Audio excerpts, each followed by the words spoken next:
Guys, तो कैसे हैं आप लोग। आज फिर से एक नया वीडियो लेके आपके सामने आ गए हैं।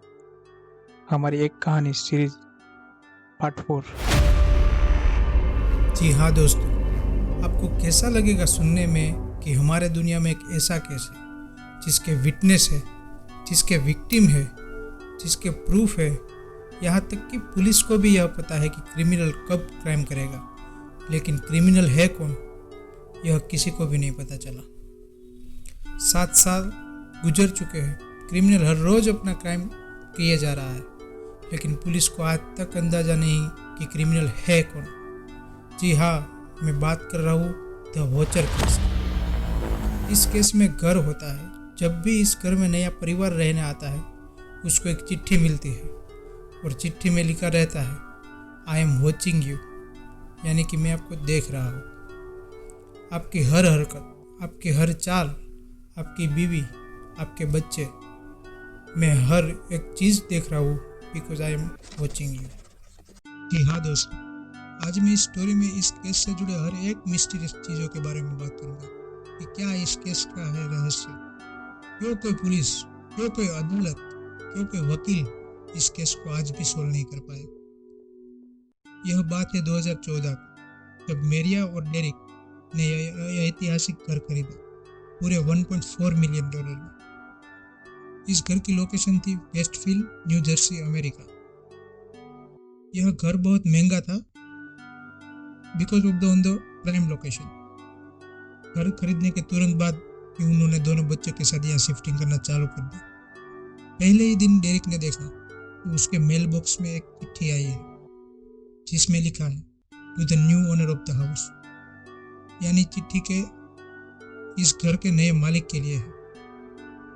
इस चिट्ठी की शुरुआत होती है उसके एड्रेस के साथ। अब मैं बात करूँ तो इस चिट्ठी इंग्लिश में थी, अब मैं आपको उसको हिंदी में समझाने की कोशिश करता हूँ। फिर लिखा जाता है कि मैं आपका इस घर में बहुत बहुत स्वागत करता हूँ। वैसे आप इस घर में आ कैसे गए?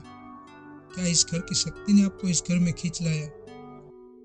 काफी सालों से मेरा परिवार इन घर की निगरानी में रखा हुआ है।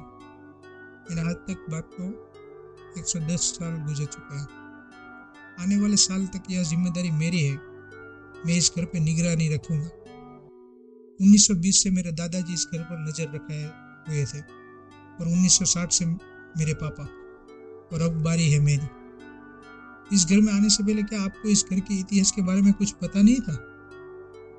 क्या आपको पता नहीं है कि इस घर की दीवारों के पीछे है कौन? आपके इस घर पर आने की वजह क्या थी?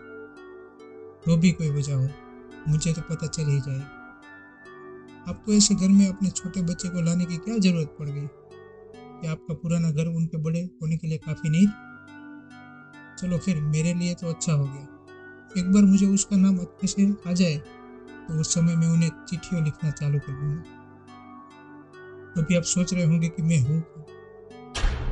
इस गली में कम से कम 100-200 गाड़ियां हर रोज इस गली में से गुजरती है। शायद मैं उन्हीं में से एक। अपने घर के खिड़कियों में से नजर घुमा लो, जितनी भी खिड़कियां दिख रही है वहीं से मैं आपको देख रहा हूँ। स्वागत है आपका दोस्तों, बहुत बहुत स्वागत है द वॉचर। दोस्तों, शुरुआत में आपको सुनकर ऐसा लगेगा कि आपसे बहुत गंदा मजाक करा जा रहा है। आपको शायद इसे इग्नोर करना चाहिए, लेकिन क्या आप इसे इग्नोर कर पाओगे? जो अगर आपको ये चिट्ठी हर रोज हफ्ते मिलने लगे। हद तो तब हो गई जब ये चिट्ठियां पर्सनल बातें लिखने लग गया था। चाहे वह बच्चों की पर्सनल बातें हो या फिर मियाँ बीबी की पर्सनल बातें हो, उन चिट्ठियों में इन घर वालों को डराने भी लगा था। जैसे कि एक बार उसने चिट्ठी में यह लिखा था कि आपके बच्चों ने अभी तक बेसमेंट में जाकर खेलना शुरू नहीं किया, या फिर उस चीज़ से डर रहे हैं जो उस बेसमेंट में कई सालों से रह रहा है, उसके दर्द में। मैं भी आपको यही रिकमेंड करूँगा कि आपके बच्चों को बेसमेंट में बिल्कुल मत भेजना, क्योंकि जब वह चीज़ आपके बच्चों को मिलेगी तो आपके बच्चे को चीखने की आवाज़ आपको बिल्कुल भी सुनाई नहीं देगी। यह फैमिली डर गई थी।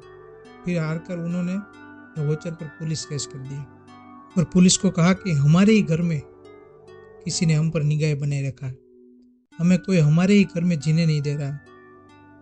हमें कोई हमारे ही घर में घूट घूट कर मारना चाह रहा है। फिर उन चिट्ठियों के जरिए पुलिस ने क्रिमिनल को ढूंढने का काम शुरू कर दिया। हर एक फिंगरप्रिंट, हर एक हैंड राइटिंग, हर एक पड़ोसी से पूछताछ करनी शुरू कर दी। फिर में पुलिस ने हर एक चीज़ ईमानदारी के साथ करी, लेकिन फिर भी उसके हाथ कुछ नहीं लगा। सीरियसली पुलिस को कुछ भी नहीं मिला इस केस के लिए। कौन है यह वोचर? क्या है इस घर की दीवारों के पीछे जो इस वोचर को सब चीज़ डिटेल में पता चल जाती है? ये घर वाले कब खाना खा रहे हैं, कब किससे क्या बात कर रहे हैं, यहाँ की क्या सोच रहे हैं, इसको सब चीज़ें पता चल जाती थी। आज भी अमेरिका में किसी एक अदालत में यह केस चल रहा है, लेकिन न कभी इस केस का कोई एविडेंस मिलता है, न कभी कोई दूसरा विटनेस। इसके पास सिर्फ प्रूफ में है तो भी क्या, सिर्फ चिट्ठियाँ जिनमें इन्हें टॉर्चर किया जाता है, इनकी प्राइवेट बातें बताई जाती है और गंदे कमेंट्स पास किया जाता है। और अंत में अगर लिखा जाता है तो सिर्फ एक ही चीज़, वो है मैं आपको देख रहा हूँ, आपका द वॉचर। तो दोस्तों, कैसा लगा आज की आपको स्टोरी? और क्या आप बताइए कि आपको क्या लगता है कि कौन है द वॉचर? तब तक आगे भी हमने इस एक कहानी के सीरीज में वीडियोस रखे हैं। Please see and watch this video. Enjoy. Bye bye. Thanks.